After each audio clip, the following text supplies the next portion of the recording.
Hello, everyone. So it's the day after Fiona. Still alive.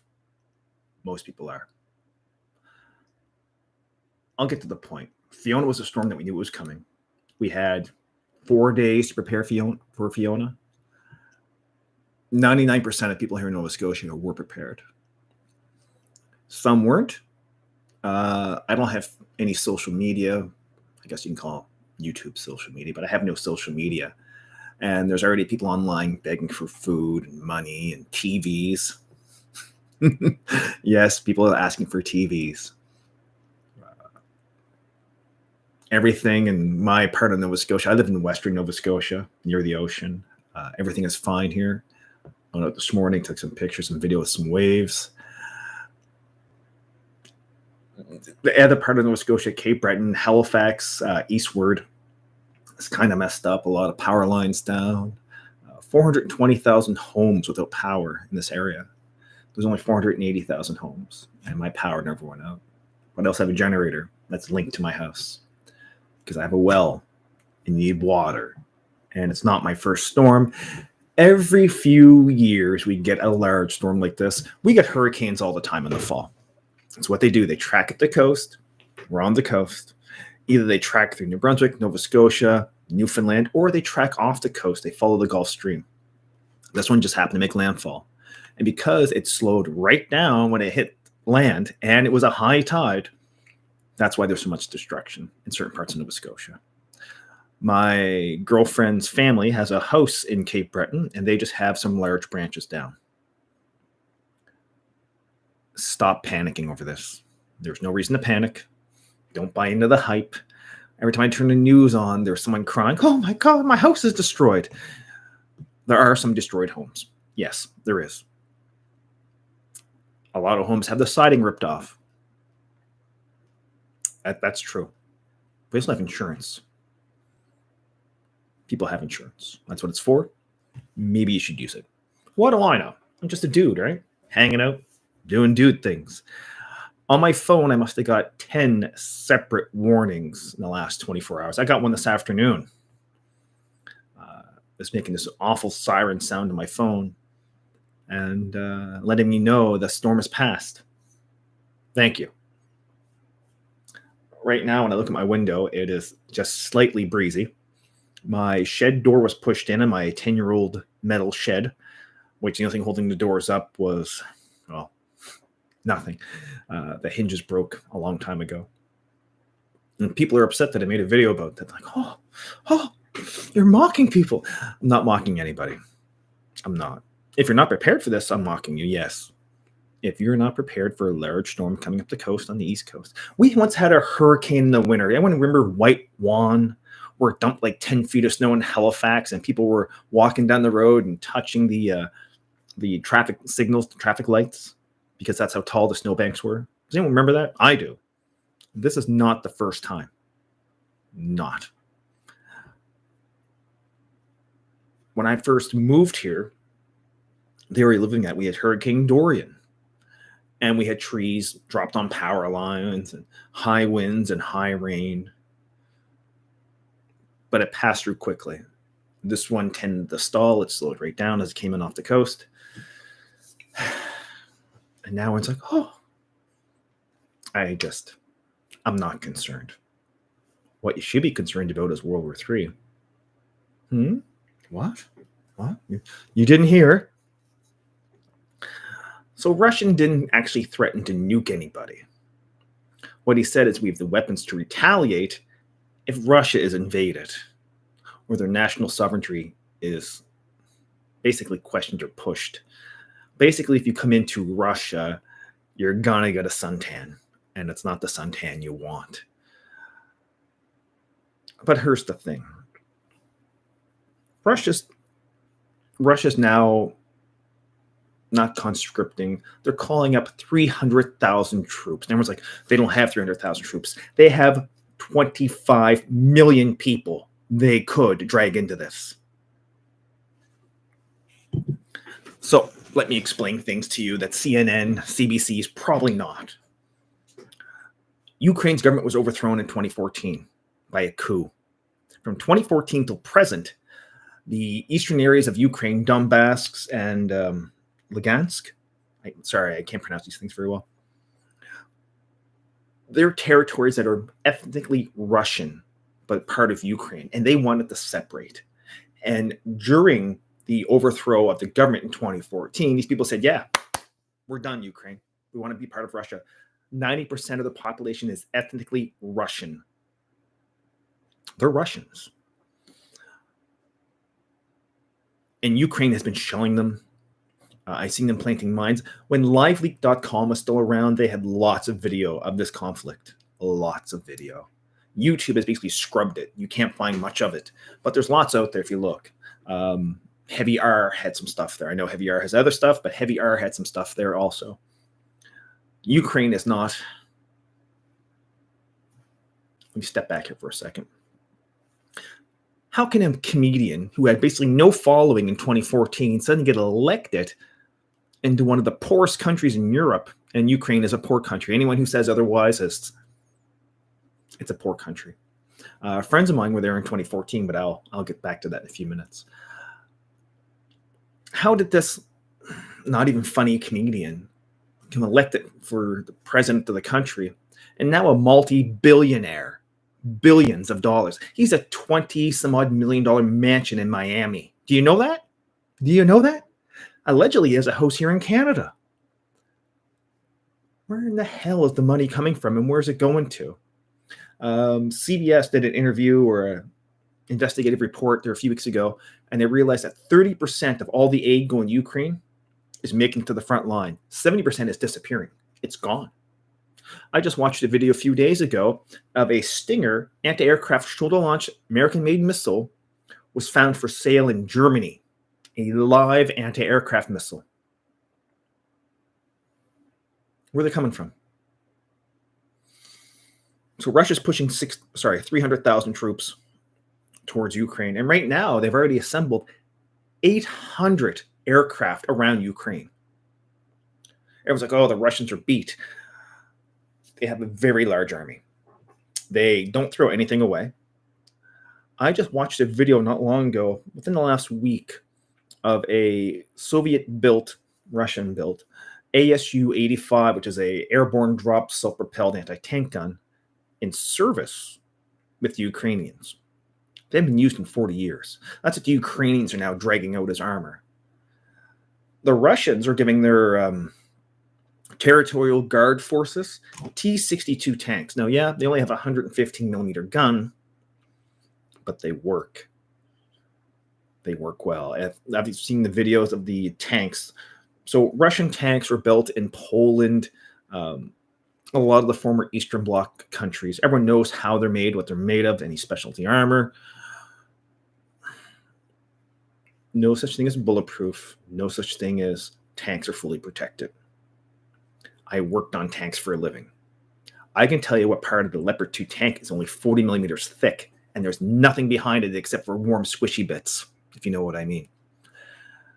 So yes, all armor can be defeated.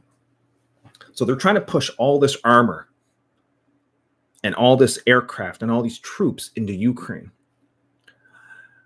If Russia deployed their 900,000 man or person military towards Europe, they'd be in Berlin. And there's nothing NATO could do to stop them. Nothing. NATO is broke.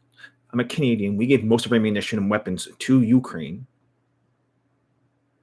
What are we going to go to war with? What? What defense industries do we have? Oh, we have light armored vehicles, 9 millimeters thick. 9 millimeters.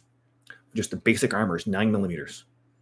You have to put add-on armor onto that stuff to make it survivable. I've had numerous friends killed in them in Afghanistan. I have some idea how thin and weak Canadian defense forces are and our equipment. But you're all going to march into World War III, clapping like seals. Clapping like seals. Because you don't fucking know. I'm sorry about the language, but you do not know what you're cheering on. You don't know that since 2014, Ukraine has been shelling cities with civilians in them. You don't know this because your news is not showing you this. You don't know much about the coup. You just know Ukraine's government was overthrown. Now you have Zelensky. Do you think he's in Ukraine? He's in Poland. Now everyone's worried that the Russians are going to start attacking parts of Europe. Well, they can, and they should. I hope they don't. But the weapons that's being used against the Russians are coming out of Ukraine through Poland, Germany. The only people not playing the game is Hungary, Slovakia, Serbia. If you're supplying someone's enemies with weapons, that makes you a legitimate target. Don't be all righteous and say, this isn't my war. Oh, this is your war. If you live in the West, this is your war. Your government is going full on into it. Do you think government politicians are going to fight this war? No. Your neighbors, your sons, your daughters will fight this war. Most won't come back. That's the reality of it all. Most will not be coming back. Russia can deploy up to 25 million people. I forget who said it, but during World War II, they said, quality is nice, but numbers annihilate. And it's true. What you've been seeing is literally just little pinpricks of what the Russians can do. And I'm not pro-Russian. I'm not pro-war. I'm not pro-West. I'm pro-peace. But you folks are all beating the drum of war, and you have no idea what war is. And it's not pretty. It's not pretty at all. Let's go back to 2014 for a second. I was with a unit in the Canadian Armed Forces called 4ESR, stands for Engineer Support Regiment. We sent guys to Ukraine to help train Ukrainian forces on anti-mine, counter-IED, things of that nature. And all the guys came back and said they're all neo-Nazis. They all have Nazi tattoos. And if you think I'm kidding, I just found a video on the German news of a Ukrainian armored vehicle driving down the road with a certain symbol on the side that's related to a man with a little short mustache. They're pretty open about their beliefs. And it's like, oh, it's just a few units. The Azov battalion, a battalion, 800 men. In Canada, a battalion's roughly 800 men. Regiments around 3,000. They're neo-Nazis. They're Nazis. Here in Canada, our finance minister, who's actually being groomed to lead NATO, her grandfather was a Ukrainian Nazi. You can't make this up. This is reality. Krista Freeland, our finance minister, the one who in 2013 had to get her family to co-sign or put their farm up for their, they had to put their farm up, mortgage their farm basically, so she could buy a house in Toronto with her husband, who's a reporter for some New York newspaper. I think it's New York Post or New York Times. Her credit was so bad in 2013, she had to get her family to put up the farm as credentials. But she's the finance minister and deputy PM in Canada. Can't handle her can't pay her bills because her credit was obviously not so great. I could afford a $1.5 million home, but I like to eat. So I'm weird like that. But yeah. And NATO's talking a lot of rhetoric.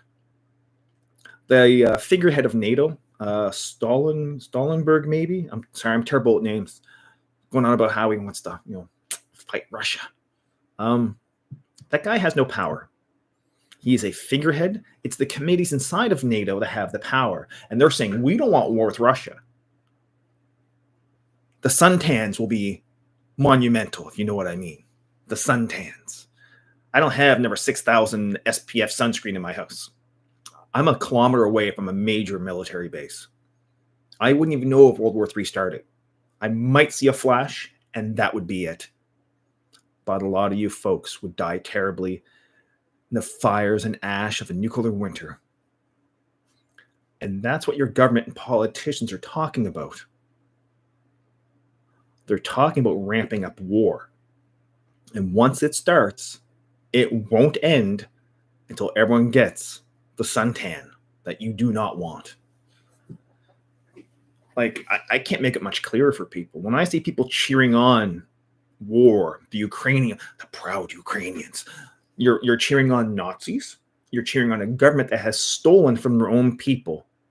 Explain to me why Zelensky is a billionaire who was a rundown comedian in 2014. Explain that to me. What's his salary? How many hundreds of millions a year is his salary while the Ukrainian people are farming potatoes and onions living in a shack? Sure, they have gas. Lots of gas. That's from Russia. But now that's turned off.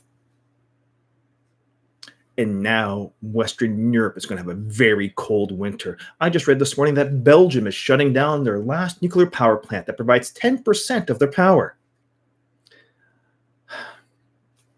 My girlfriend, I mentioned to her I want to buy a sailboat. And she's like, Tony, if you want to buy a sailboat, I'll support you. But here's what I need you to do. Turn the shower on cold. Stand in it. Throw your money in the toilet and start flushing. And she's like, that's what owning a sailboat is like. She's right. She's a realist. You can't win against the Russians. You're like, Vladimir Putin is bad. Remember when they said, guy from Libya, Muammar Gaddafi was bad, and they had to take him out, and they did. They tortured him before they killed him. And look what's going on in Libya now. You know, Libya has an open-air slave trade. You can buy a man for $40 in Libya. But, Gaddafi's no longer around. So, it's okay. No one's talking about this anymore, are they? No one talks about this. You just turned a blind eye and you hope that maybe it won't bother you a whole lot. Have you bought groceries lately? Have you noticed all these food plants burning to the ground? How they want to get away from eating meat? It's funny. They don't talk about, harvesting the Serengeti. There's millions of animals in the Serengeti. There's millions of animals here in the woods in Canada. But they're not going to call them, oh no, it's just the beef because cow farts are destroying the atmosphere. There's less CO2 now in the world than there has been in the last 600 million years. Now, there were some high peaks and there were some lows. But really, in the grand scheme of things, CO2 level's been going down in the world. If you know anything about the Middle Ages, they had a really hot spot. It was actually warm in the Middle Ages at one point, 15 something to, I believe, the early 1600s. Don't quote me on this. They called it the mid-age hotspot, maybe. Anyway, where it was fairly warm and farming was really productive. And then they had a mini ice age, where it's cooler. There's lots of books about this. You can go online, have a look. They've taken ice cores out of Antarctica that go back millions of years, and they can actually trace the levels of CO2 in the ice. But yet they want you to not use fossil fuels, not use nuclear, even though nuclear is probably the greenest energy we have. They want you to use solar and wind. Look at Germany. Look how that's turning out. Go on Google Earth, go to Germany, and have a look. Solar panels everywhere, wind turbines everywhere. They're planning on having a very cold winter this year because they have no natural gas to heat their homes. Because they want to fight the Russians. Nobody wants to fight the Russians. Everyone's like, oh, the Russian tank forces are depleted. They have tanks from the 50s in storage. They have ammunition for them. Huge, huge stockpiles of ammunition. More than you could ever imagine. How are you going to fight a country like this? They fought the Germans in winter. And the Germans had a big, strong army. Well-equipped, well-trained, well-led. One Russian winter. And that was it for the Germans. The Russians just pulled back and let them come. Keep coming, kids. Bring it. Bring it. Oh my God, did you bring your winter boots there? France and France? No, you didn't. You're eating your horses? Yeah, most people know the German military wasn't all that mechanized. Some units were, but they had a lot of horses in the military. And they ate a lot of horses when they were in Russia.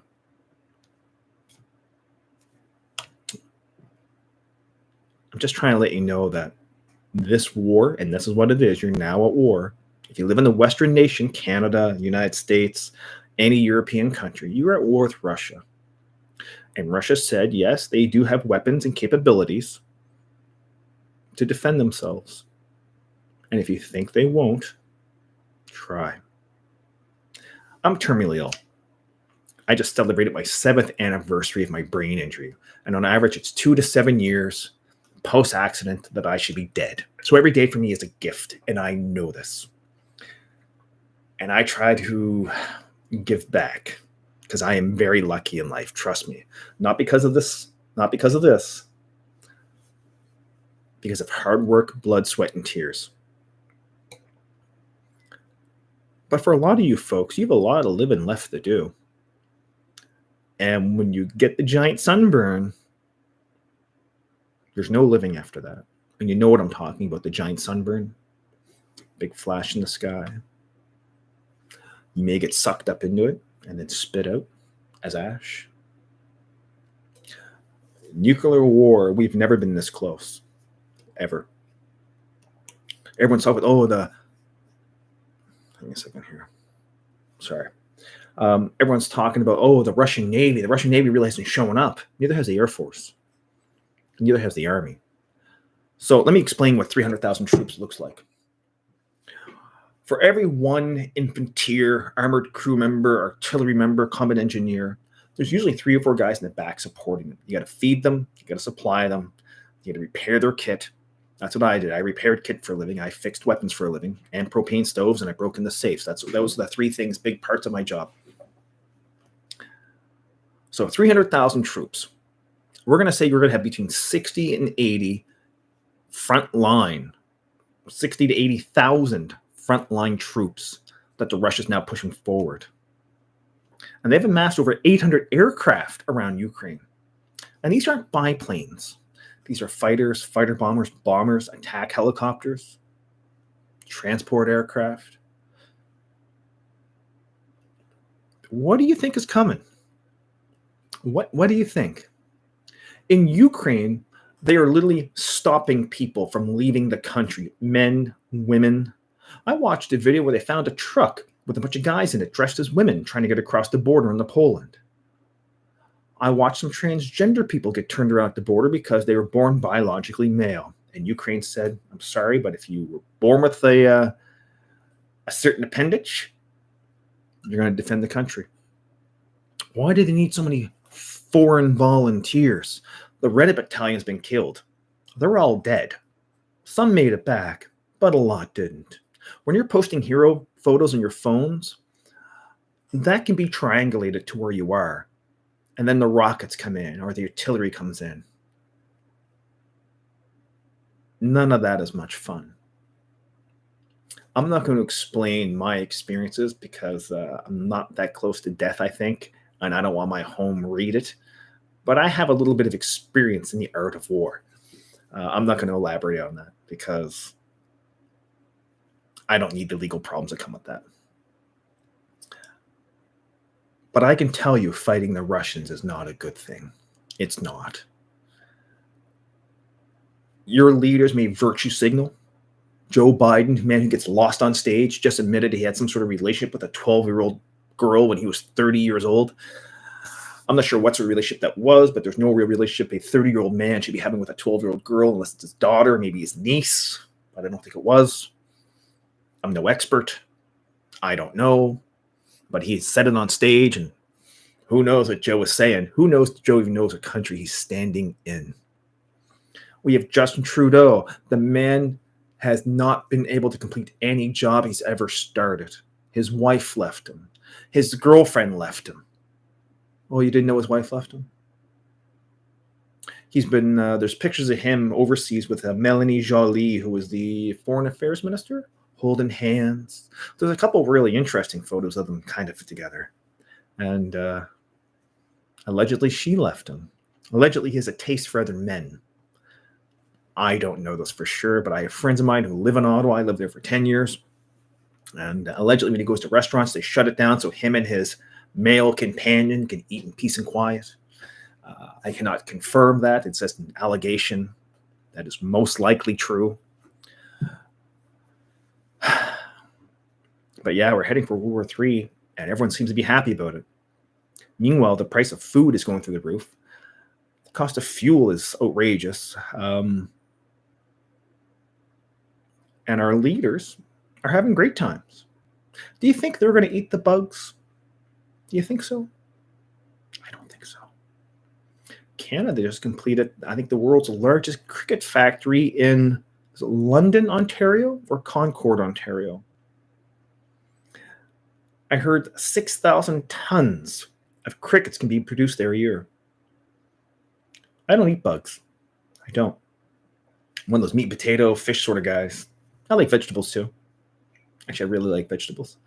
But do you think your leaders are going to eat the bugs? So let's talk about csis real quick, which is the Canadian Spy Agency. There is a young lady. I'm going to screw this name up really bad, but her and two other young ladies of Middle Eastern descent, I believe they're of Middle Eastern descent. Bagum? Something Bagum is her last name. I don't know her first name. She got lured to Turkey, allegedly, by a Canadian csis agent, which then funneled her into Syria. And the goal was for these three young ladies to marry ISIS fighters. This person in Turkey who was funneling these young women, and they were young, they were 15, I believe, at the time, into Syria. This gentleman was an agent of csis, the Canadian Spy Agency. And the young lady, the Begum young lady, now she had 3 children in Syria. They all 3 died. Her 2 friends were also killed in the fighting. She also took part in, how can I explain this? Sharia law, Islamic law. She was basically running around an AK-47, making sure women are dressed appropriately in the town she was patrolling. There's a police force they use. Anyway, that's what she did. And now she's in a refugee camp, I believe, in either northern Syria or Jordan. And she wants to go back to the UK, but the UK has pulled her citizenship. There's the brain injury, right? And her defense is, well, I was lured there by csis. And csis really is like, we don't want to talk about this. That should be a giant red flag. If Western nations, the Five Eyes, Canada, United States, New Zealand, Australia, and the UK, they're called the Five Eyes, which is a spy agency. They spy on each other's citizens. They're not allowed technically, but they do. Are they using children as agents? Children. Now you're thinking, well, they're not technically children. The UN considers 15 and above an adult for a soldier. That's why Omar Khadr is considered an adult when he killed that American medic in Afghanistan. That's a story for a different day. But yeah, so that's kind of messed up to me. Said, I'm not the smartest guy. I got a brain injury. There's some days I can't even put a sentence together. And that's only because of the brain injury. But this is happening. And it's happening now. And as I said, people are pushing for war with Russia. You don't want to fight Russia. You may not like Putin. But who's going to replace him? Who is going to replace Putin? I'd rather have the evil we know than the evil we don't know. I'm not saying that Putin is evil. I actually like a lot of his politics. I have seen Western leaders throw their people to the garbage. I live in a small town, about 6,000 people total, and we have a tent city. They had to shut down one of the Tim Hortons one day here in town. We have 2 of them. They had to shut down one of the Tim Hortons because there was no staff available because one of the staff members at the small drive-thru couldn't shower because he lives in a tent in the woods with other people. We have people in Canada living in tents, and winter's around the corner. We just had a big storm. We always get these storms in the fall. We have people living in tents. A few days ago, was it yesterday? Maybe the day before, I was watching CPAC, and the Canadian government's congratulating themselves on giving $1.2 billion some World Economic, I don't think it was World Economic Forum, it was another World Economic something. $1.2 billion. If you're a Canadian and you're watching this, go by your local food bank. My food bank is Thursday evenings and Friday mornings. Drive by your local food bank. Even better yet, volunteer and donate to your local food bank. And see who it's actually affecting the most. Young couples, young single mothers, and old people. Those three groups here in Canada are going to food banks at huge rates. And they're trying to make it so expensive to eat. I bought a pound of ground beef yesterday for $12. Now, I have a butcher shop about 20 minutes down the highway from me, but I was busy and I couldn't get to it. But yesterday I bought a pound of ground beef for $12. The day of the storm. I don't know if this regular price. I really don't look at prices a whole lot. I can afford what I need. I do. I am a pretty cheap guy. I don't like to spend a pile of money if I don't have to, but I do like to eat. And we're making some chili because, make a pot of chili for the storm. In case the power does go out, saves me from firing up the generator. I just heat it up on my wood stove. It is what it is. But there's a lot of people who can't afford to eat. Justin Trudeau, the Liberal Party of Canada, is throwing your money at all these international organizations. They don't care about you. They certainly don't care about me. I can tell you that. As a veteran, they do not care about you. That's my personal experience. Your mileage may vary. But, yeah, World War III is coming. I'm not saying you should go run out and stock up on things, but if you do live close to a military base, I wouldn't even bother. The nuclear flash, the suntan, don't even bother. I have enough food in that used to be a little closet thing that the previous owner converted into like a little pantry, so that's what I use it for. There's enough food in there for probably a month. That thing right there is a water purifier. It's called a Berkey, I think. For me and the girlfriend and the two dogs, that's fine. I also have a well. I have a generator. But if we get nuked, none of that matters, does it? No. So next time you're speaking to your local politician, and I believe there's an election this October. I don't know if you guys watch the news, but Global News one day they had the newscaster on there, and he mentioned about the upcoming election in October here in Canada. I don't know if that was he misspoke, but probably an election. So an election comes when the politicians come knocking your door, ask them about why are we planning on fighting Russia with nothing? We have nothing to fight Russians with. Nothing. During our heyday in the 80s, I joined the military originally, I think it was 91 or 92, and I was told back then that we had roughly 2 days of equipment to fight the Russians with, and then we'd be just steamrolled. Our job was to fight the Poles in southern Germany and Poland, and we were basically going to be a blocking force to try to slow down the push that the Russians are going to have, because that's what the Russians did, or that was their plans back in the Cold War, was use their Polish forces, Bulgarian forces as the points that come into NATO-held territory, and then the Russian main forces coming behind them to clean up and sweep through. That doctrine has not changed. The Russians do have enough military force to take all of Europe. And by the time the United States, which is, we'll say, the largest partner in NATO, I gotta say Turkey's damn close behind, by the time the Americans were able to help, there would be no Europe left. Don't kid yourself. Don't walk into war. You won't like it. You don't need it. We all got to step back here from the brink because we are very close. As I said, talk to your politicians. Ask people what they think about it. I helped my neighbor out yesterday. He was cutting a tree down, and he was going about how these liberals are so great. And here in Canada, Pierre Poilievre is a right-wing supremacist. And I'm like, anything anything right of Mao or Che Guevara is considered right-wing. I can't even speak today. Right-wing. Only coffee. Right-wing. we got to stop letting the government separate people and work together, because if we don't, we're all screwed. And it won't, no one's going to kiss you goodnight when this is done. Let's leave it at that. Anyway, I'm going to run. I can hardly string a sentence together today. I didn't sleep much last night because the wind noise was quite loud.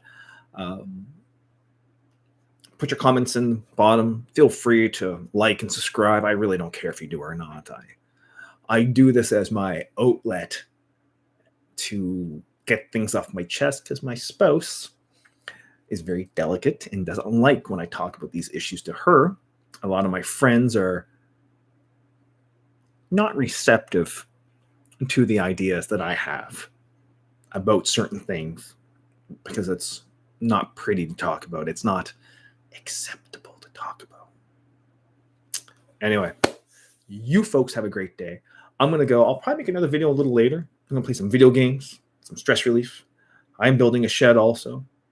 My shed doors did fall in this morning during Hurricane Fiona.